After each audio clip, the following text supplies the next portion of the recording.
I'm here in a Potter's Park and Dominion Road in Auckland, New Zealand. మరి ఇర్మియా గ్రంథము 18వ అధ్యాయం 1-6 వచనం వరకు ప్రభు ఒక వాక్యాన్ని జ్ఞాపం చేస్తున్నాడు.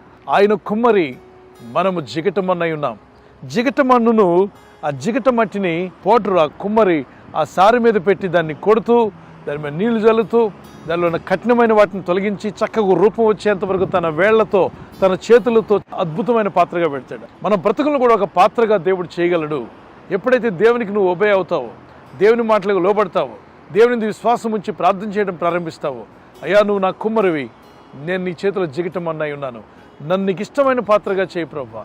సారు మీద నుండి పారవేయక పగిలిపోయిన ఈ పాత్రను మరొక మంచి రూపానికి తీసుకురమ్మని నువ్వు ప్రార్థన చేయొచ్చు. బాధలో వేదంతో ఉంటే ప్రభునితో మాట్లాడుతున్నాడు. ఆయన మన కుమ్మరి, మనం ఆయన చేతిలో జిగటమన్నుగా ఉండగలిగితే తప్పనిసరిగా ప్రభు నిన్ను అద్భుతమైన పాత్రగా చేసి ఆయన మహిమార్థమే వాడుకుంటాడు.